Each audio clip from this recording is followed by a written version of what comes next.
Welcome to What's New in Prisma. We have a very exciting release. We're going to discuss 2.29.0, the release that just went out 2 days ago on Tuesday. This is according to our regular schedule where we commonly release a new release of Prisma every 2 weeks. I'm joining you actually from Poland. I'm in Poznan, Poland. We are now doing the Prisma Roadshow. We started in Warsaw yesterday. We joined the Warsaw JS meetup, and today we'll be at the Meet JS meetup in Poznan, Poland. So if you are here, I invite you to welcome to join us. We will be at the Meet JS. I'll also drop a link to the meetup, and the meetup is going to be starting in an hour. So right after this live stream, I'm going to be going to the event. Now we also have 2 surprise guests. We will have Matthias and Matt, both engineers from the Prisma team. Matt is also a product manager, and we're going to discuss the specific features.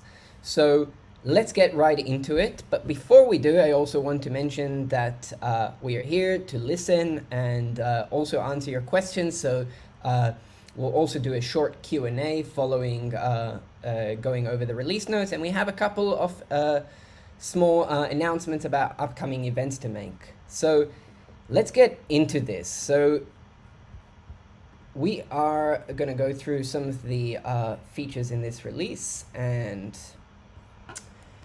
let's get right into that. So we have 2 major improvements and new features in this release. The first one is interactive transactions, which is now in preview. And the second one is named constraints, which is also now in preview. So to discuss this, I'm going to first bring Matt Muller from the Prisma team to join me. So let's give that a go. Hey, Hello, Daniel. Matt. How's Hey, it going? I'm doing well. How are you doing? Very well. You are joining from the north of the United States, is that correct? That's right. Northern Wisconsin, Door County to be specific. Wow, and it looks like you're in a really rustic wooden cabin there, so I hope you're enjoying that. It's been great, yeah. Great, and today we're going to discuss interactive transactions, which has been a highly debated feature request, and also quite a complex topic that gets into some of the nitty-gritty details of relational databases and assets. So hopefully the 2 of us can sort of unpack that and make it a bit more understandable. And for that, I'm gonna open up the release notes. One moment. Let's get these, and there we go. Okay, let's go over this. So today, 2 days ago, as part of the release, we released these interactive transactions in preview. And we should probably start this by saying that this is interactive transactions are a double-edged sword. So they do allow you to ignore a whole class of errors that would otherwise occur with concurrent database access, but they impose a lot of constraints, which we'll get to, on performance and scalability. Before we get into this, do you want to sort of share your perspective on this before we sort of get into the meat of it? Yeah, sure. So maybe it's good to start out with like what they are. So Prisma, has both nested writes and atomic operations, and that covers a lot of use cases. But there's inevitably some cases that come up, like a lot of edge cases where we just don't quite fill in. Like we don't quite cover that in our existing API. And one of those is you've got like a write, and then you want to do some custom logic, and then you've got another write, and you want to do this whole thing atomically within a transaction. And so interactive transactions are meant to kind of fill those kinds of gaps. I see. And do you want to maybe show one of the examples to sort Yeah. of depict this? Yeah, since you're, I can maybe share my screen if that helps. Otherwise, I can give you the comment here. I don't know if. Let me try to do that. I will do that Okay. Yeah. for my, I'll quickly just stop the screen share for a moment Sure. and then share that tab. And here we are. So you just left this comment where it shows a bit of this, and then we have this basic example. Do you want to go through this? Sure. No, I don't think we can see your screen though. Oh, okay. I'm sorry about Yeah. that. I thought that was already. Oh, there we go. There we There we have go. it. Yeah, cool. Yeah. So in this example, I've kind of made like a little like YouTube example where you want to create a video, but then you want to have like you also want to compute like a short code for that video and also store that in the database. And so the first of all, we open up the transaction. So Prisma $transaction. You should be familiar with that from our batch API. So we're kind of overloading that function. And instead of you passing an array in there, you get to now pass a function. And yeah, then you can create the video and then compute the short code. That's just like that could be like any hashing algorithm. Hash ID is one that I use quite a bit, but that's kind of left up to you. And then you'd want to update that. And this whole thing would be within a single transaction. And so if any one of these fails, the whole both queries get rolled back, basically. So this is essentially what you just described is the A property of the ACID sort of abbreviation, which stands for atomic. And atomic in this context, if I understand it correctly, means that either everything goes through or nothing, but you can't have sort of partial. You can't have a situation where only, say, the first query works, but the other doesn't. Yeah, you would never be in a situation where there's a video without a shortcode with this code. I understand. And this is quite interesting because we already have quite a few, we've already had quite a few ways to interact with transactions, right? You mentioned nested writes. We also have the other way to sort of batch a bunch of Prisma queries into a single transaction. But I think what makes this unique, this example here, is essentially you're doing a write and the database actually creates this ID. So you're actually depending on something that has been created by the database in order to do another write, which is the second call in the update. And this is sort of the scenario where you would want to use these interactive transactions. Is that a correct depiction? Yes, that's part of it, but also like it's actually kind of hard to come up with interactive transaction examples because in the simple case that you described, if it just depends on this, you can use a nested write and that will perform better. But it's actually when you have a nested write and you want to do something like custom in between, then that's where you should reach for interactive transactions. I see. And how does the concept of interactive transactions relate to a long-running transaction? Could you maybe sort of clarify some of the terminology there? Sure. Yeah. So for a long time, if you've been a Prisma user for quite some time, we've been calling these long-running transactions, and we didn't make that up. That there's like a literature across the web on that. But yeah, we actually had a contributor point out that what we are describing here is not actually a long-running transaction. It could be a long-running transaction. So you could, for example, just compute shortcode could take 10 minutes and then it would be a long running transaction. You'd be holding a transaction open on the database for 10 minutes. But it doesn't have to be like this whole function executes quickly. I guess it's a short running transaction, but there's not really terminology for that. But the goal is like, I would say for using this API to avoid a lot of like the possible performance pitfalls, you do want to try to get in and get out of this thing as quick as possible. So if you can do things above, so say the compute shortcode didn't rely on the video ID, I would like you should actually put that above the transaction itself. And then maybe you don't even need an interactive transaction. But I yeah. see. So it seems like you're hinting at something here which I think is quite important for our viewers and Prisma users to understand in general. And this sort of touches on some of the shortcomings or some of the trade-offs that you make when you choose to use an interactive transaction. So I think you clarified nicely the difference, sort of the nuances around the term long-running transaction and interactive transaction. So an interactive transaction could theoretically be a long-running one, however, not necessarily. But the main sort of trade-off, as far as I understand, is when you have these interactive transactions, you're essentially blocking one of the database connections. Now, if you've been using Prisma for a while, you know that database connections are scarce and they're quite expensive. So you might have, say, a Postgres database, and you might have a connection limit of 20. And these 20 connections can be used to handle a lot of requests, but the moment that you start one of these interactive transactions, you're essentially blocking one of these until the end of the duration of this interactive transaction. And the problem, the challenge with this is that if you have a lot of requests that rely on these interactive transactions, you can quickly end up in a situation where no requests can be served because all of the database connections are essentially blocked by these interactive transactions. And so this is sort of going into the alternatives that are out there. As far as I understand, there's OCC, there's many different approaches.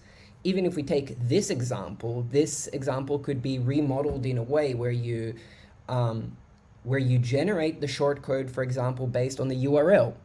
And you generate that in before making the database insertion, which means that you don't need these two operations, these two queries and an operation in between them. You could do that within a single sort of like short-lived transaction.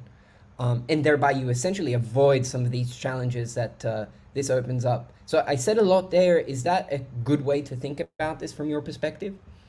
Yeah, definitely. The only thing I would add maybe is that it's not just about like you mentioned the connection, like the resources of creating transactions as being kind of scarce. It's not just that though. It's actually we're locking rows in the database. So if you want trying to update something and then another update is coming in. Sorry, here's the camera. Another update's coming in the same row, you're actually going to wait on each other. So you can have contention issues as well. And so that also hurts performance with these kinds of, so you really want to get in and out as quickly as possible. I see, and that, were you touching there on the challenge of essentially getting into a deadlock? Yeah, exactly. Mm-hmm.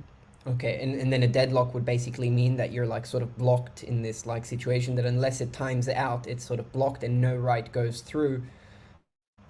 I see. Yeah. And all queries that might want outside of this transaction, maybe other queries that might be touching those same rows that are being also changed by the interactive transactions, they wouldn't be able to go through. And this is the deadlock, right? This is I understand. Okay, so I think we have a pretty good understanding, but we still have this feature, and it should be pointed out that it's in preview now. So if this has been a feature like Victor, who said much awaited, much expected feature in the comments, thank you for the comment, Victor. Yes, we want you to try it out. If this has been important to you, try it out and give us your feedback. We also have the feedback issue, which you can find the link for in the release notes. And we also had a question from someone who has a really nice avatar of a cat wearing sunnies, who's asked how nested inserts work under the hood. And so maybe it's worth pointing out what is a nested insert. So essentially, if you have two models, you have a user model and a blog model, and there's a one-to-many relation between them, so a single user can have multiple posts. When you're doing a prisma.user.create query and you create a user, you can also create related posts. You can create multiple ones, all within a single query. And that is essentially a normal transaction in Prisma. This is a sort of the way to do things. And that is all wrapped in a transaction. Is that a correct depiction of how nested inserts work in Prisma? It is, yeah. So that's all wrapped in a transaction. I guess the difference is that it's guaranteed to be short running. We're guaranteed to get in and out quickly because we are executing those queries, and there's nothing in between. There's no like network request or possibly a sleep or something like that where it can take an unbound amount of time. So that's why they're a bit safer than this. You can use this API on the screen safely, but you have to just be a bit more careful. I see. And when it comes to other approaches, I mentioned an alternative approach to the example that we have here, where you just actually compute the short code prior to even doing the insertion, and then you have just a normal transaction. But there's also, we wrote a blog post about this last year, and in that blog post we made a lot of suggestions about alternative approaches, and one of those alternative approaches is known as optimistic concurrency control. Do you want to say something about this approach and how it would help? Sure, yeah. Optimistic concurrency control is basically like you you run queries as if everything's all good, like it's all going to be good, it's all going to be good. But then there's kind of a synchronization point, and that synchronization point is when you actually check, okay, does this version match this version? And if the versions don't match, then once it's rejected basically, and then you have an option of whether you want to retry the thing or you just accept the rejection. And so oftentimes you like the synchronization step is just a number, an incrementing number, and so it's like you can I think the video example is maybe not the best example. I think you could model this with optimistic concurrency control, but maybe a better example is like booking tickets from a movie theater. Yes, and I should Yeah, mention that we have sure. this example in our docs. I just shared it, so Sure. feel free to sort of riff on that. I just put it on the Yeah, screen. sure. So if you could scroll down for like a sec, the find Sure. first, yeah, and then scroll down to see that example. Yeah. So in this example, like the find first, a movie booking system is a bit unique in that like there's only a certain number of seats, and you don't want two people to buy the same seat essentially, and so the same applies for airline tickets, hotels, etc.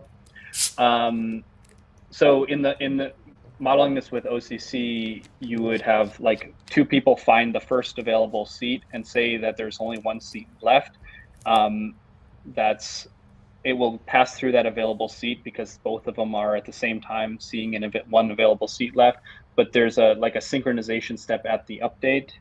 It's actually, I think this is not the Yeah, this full. is Yeah, basically the explanation of changing yeah, the normal sort of approach into an approach where um, you yeah. actually check the version.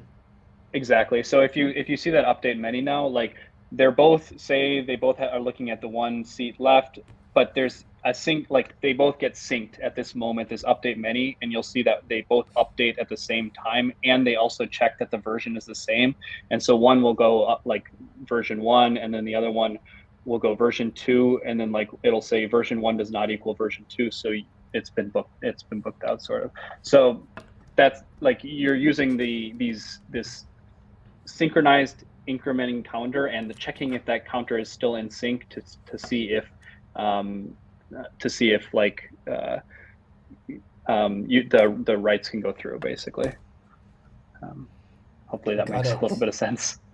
Yeah, I think so. In case that didn't make sense, I just dropped a link Yeah, to the great. full guide in our docs. So that was optimistic concurrency control. Is there anything else that is sort of worth bringing up in this context as an alternative approach, or do you think that's a pretty good? um I would maybe mention, like I would read the whole thing because it kind of gives you a whole overview of like the various options. But one maybe in this vein is the idempotent APIs, and that's a bit above. And basically that is if you can model your logic in a way that you can just run this thing as many times as you want, um, and it won't it like the outcome will be the same.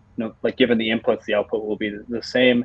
You should try to do it that way. And oftentimes, a lot of the problems you'll face do that, like do support that kind of logic.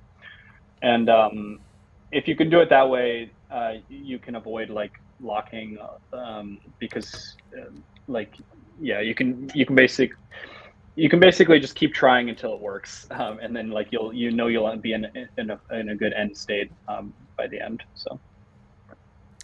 Got it. Thank you so much, Matt, for joining. Is there anything else you want to share before you leave us? No, other than I would encourage you to try out interactive transactions and give us some feedback. We're actively working on it. This is our first release, and will be some bugs. We've discovered some already, but yeah, each week it will get better and better. And so I'd encourage you to give it a shot and let us know what you think of it. Well, on that note, Matt, it's always great having you on What's New in Prisma, and I look forward to the next time of having you. Thank you so much Awesome. for that. Thanks a lot, Daniel. All right. Okay, we now move on to the next feature, and for that I'll also once again share my screen. One moment, and I will share the release notes. And I think you should be able to see that now. And for this, we actually have a special guest, someone from our engineering team. And so with that, I want to bring Matthias onto the stage. Matthias, how's it going? How are you doing, Matthias? I'm very well. I'm super excited to go through these named constraints. You have actually done a lot of the implementation work for this, if I'm correct. Yeah, that's true. I spent a lot of time on this. So I think this is quite a bit to talk about before we sort of go through the actual notes. Maybe we can have like a more casual sort of discussion about what this means for our users and what value does this feature bring. So maybe that's a good question to start with. What value does this named constraints feature bring our users? Yeah, so the main value this adds, I would say, is that it now allows us to introspect a existing database more completely. Before the introduction of this feature, we did not introspect foreign key constraint names and constraint names for primary keys, which meant when we were reproducing the database in a different environment, we were setting up these constraints, but we generated different names. And this can result in problems later on. If you ever decide to touch these constraints again, starting on your local environment, the migrations we create will address them by their local names. And if you replay this in the original environment, you are going to run into errors since the names are different. So fundamentally, this improves the migrate experience. And it also allowed us to clean up some bugs and edge cases and complete our API. I see. So let's get into it. So if I understand correctly, basically, named constraints allows us a more accurate representation of your database schema in the Prisma schema. And exactly. Because now you can represent these constraint names, you actually have also control over them. So if you've introspected a database and as part of you adopting Prisma, you've introspected a database, now you can actually recreate that database schema in your local dev environment and know that it will match pretty much the original one. And this was not the case prior. Yeah.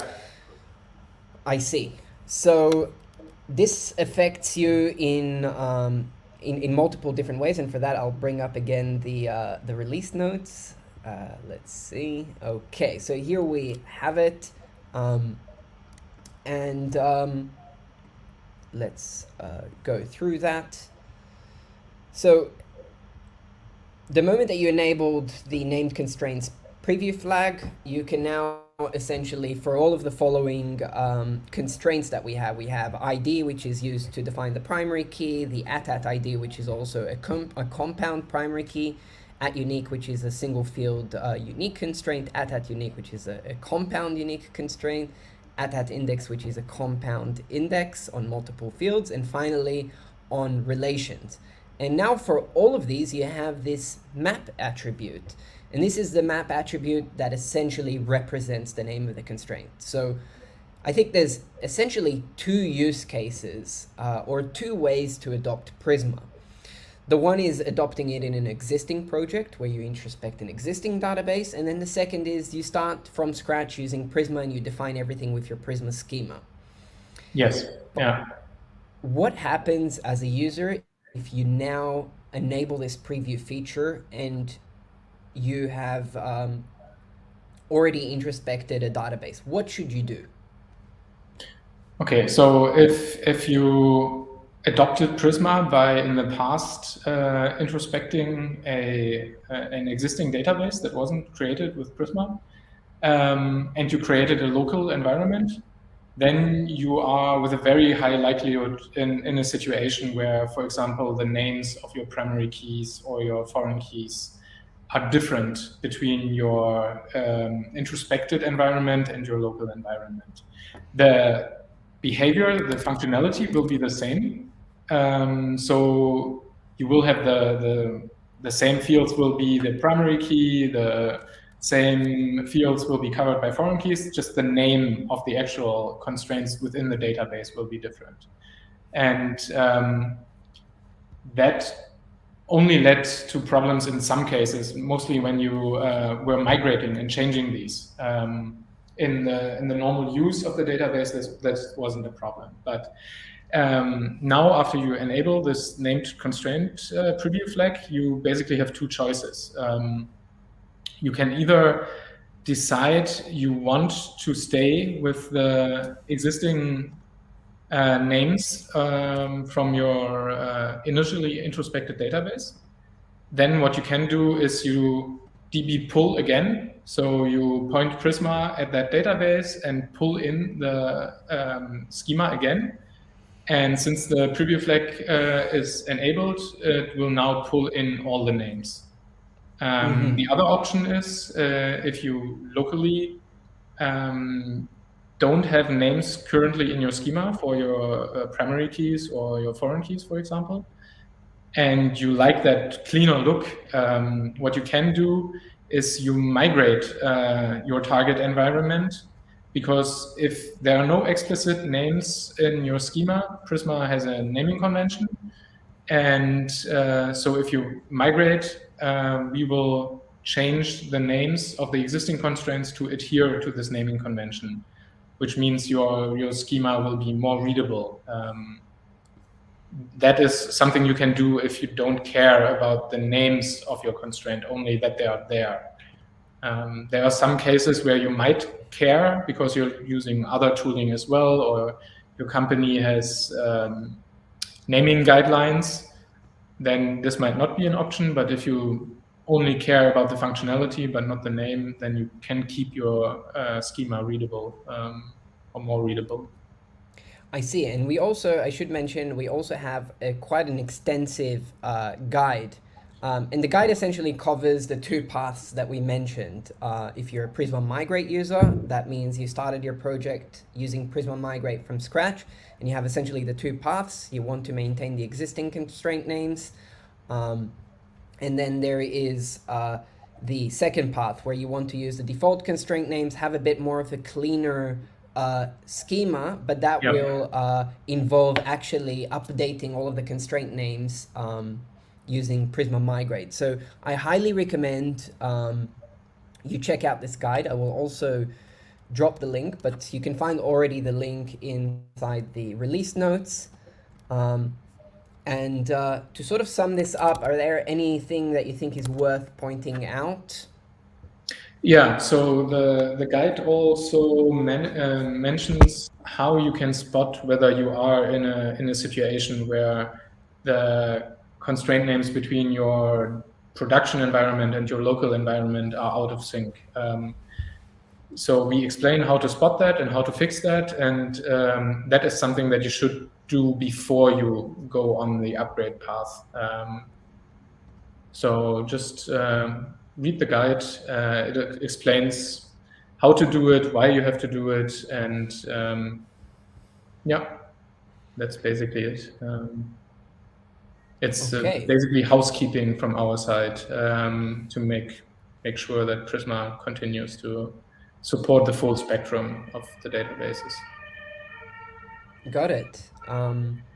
Matthias, thank you so much for joining today. I'm really excited to have this in the thing in the Prisma schema, especially because it gives you really this control over constraint names. I think it's also worth pointing out that we now also have this name argument for constraints. Is that something that you want to cover? Because I think it's quite nice. I can mention it. So that is the part of this feature that fixes an edge case bug that we had before. So some users might know that index and add index and add unique already had a name argument before that. If you introspected a database, gave you the name of the constraint in the database, and this name argument was in the past serving two functionalities. It was firstly representing the name of the constraint in the database, but on add unique, it also made its way into the client API. And that led to problems sometimes. If you, in your database, had characters in the constraint name that then did not result in a valid TypeScript identifier, we were unable to generate a Prisma client for you. So your only choice would have been to rename the constraint in your database. This is now alleviated because we are splitting these two functionalities. The map argument is only there on all attributes where it applies to represent the name in the database schema. That is exactly, and only the attributes that influence the client API, and so these are add ID and add unique. So the compound unique properties that you might use in a find unique, for example. And yeah, I have only they have a name argument, and there we enforce naming rules that make sure that they can't destroy your TypeScript client or your client in Go. So here I have a nice example. I thought I was sharing this a bit earlier, but this is exactly what you mentioned. So map impacts the constraint names in the database schema. Name only affects Prisma client. And you can use this because we actually, by default, we generate this automatically for you if you don't define it. So for example, if you have this user model, which just has first name and the last name in a compound primary key on these two, then when you do, when you generate Prisma client, you will have this find unique, and in the where you will actually have to provide this object which gives the two properties for the record, that the row that you're trying to find. And this is generated for you automatically. But now you can sort of modify in the Prisma schema this add ID, and you can add this name, and that will basically change the argument in the where object of the find unique. And this also impacts other queries too that involve a single record, like update and I believe connect, delete. So this really, I think, gives our users more flexibility. And I think one thing that we haven't mentioned yet, all of these arguments are optional. So you do not, if you handwrite your schema, you do not need to provide the names for the constraints if you don't want to. If you don't, Prisma will generate names by itself. And you also do not need to provide the name argument for the compound unique, for example. If you don't, there's still the auto-generated name waiting for you. I see. And are we now also, can our users be sure that even if they don't provide the name or the map attributes, that it will definitely not generate any invalid TypeScript? Yes. Yeah. The auto-generated name for the client, which makes its way into the TypeScript code, is just a concatenation of the field names. And these already have to be valid in TypeScript context, and are just connected with an underscore.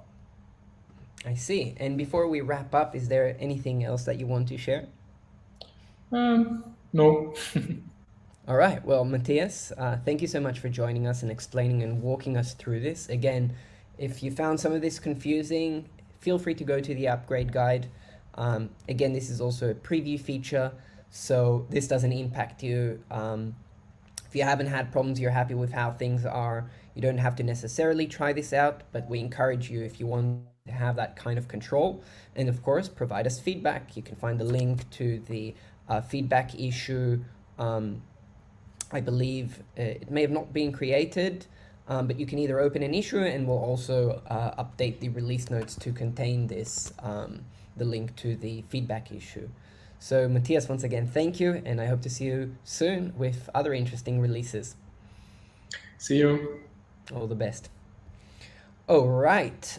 We also had some questions from the audience, and I thought maybe we can address those. So we had a question from Crazy Access, who asked, what is the advantage of using MongoDB as the connector rather than other SQL databases in a modern day project, as Prisma recently implemented it? So yes, it's true, we have released the MongoDB connector. It is currently in preview, which means it's not ready for use in production, and there are still some features that we're working on to make that available in general availability. And I don't think that there's necessarily an advantage of using MongoDB.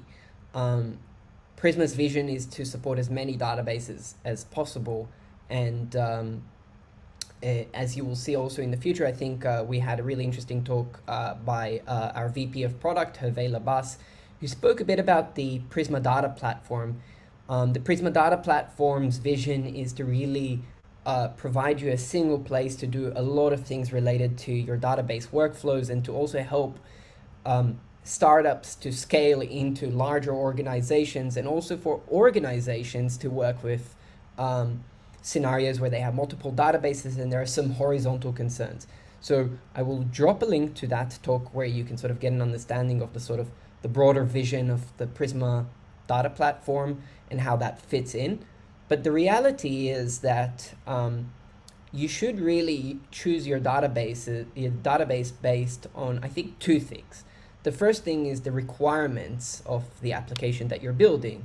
A good understanding of the domain problem and how you want to model that in terms of the database. MongoDB does support transactions. However, it's a different paradigm, and it's highly encouraged, especially if you're working with a lot of related data that you keep normalized. It's better in those situations, if you prefer to normalize your data, to use a traditional relational database like MySQL, Postgres, and so on. So the first thing is, how does your problem domain map onto the database that you want to use? And then the second thing is, how familiar, how proficient are you with this database? I think this is also a concern that is often overlooked. Sometimes the best tool for the job is the one that you're most proficient in. Of course, the solution that you choose to use, if that is MongoDB, it should, of course, be suitable for the problem that you're solving, but sometimes it doesn't always make sense to change technology just for the sake of it. And so I think proficiency, that was the second thing. The first thing is really, how well does your problem map onto the database that you want to use? Do you want to use a lot of normalized? Do you want to make heavy use of transactions? This is really where relational databases have really proven themselves. MongoDB does have transactions. We rely on it heavily in the MongoDB connector for Prisma, but really our vision is to support all of these databases as well, and leave you the choice of which database you want to use. So I hope that answers your question, and I hope that represents also the reality of making such important choices.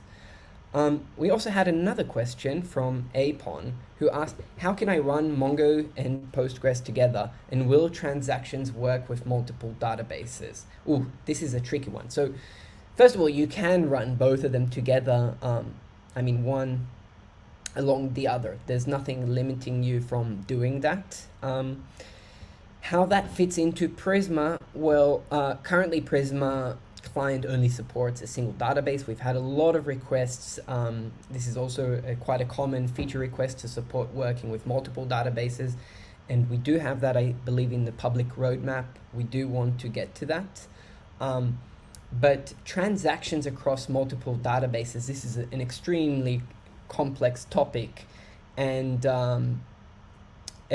right now it's not possible. That's for sure. You can't use one Prisma client instance with multiple databases, and certainly not use transactions across multiple databases.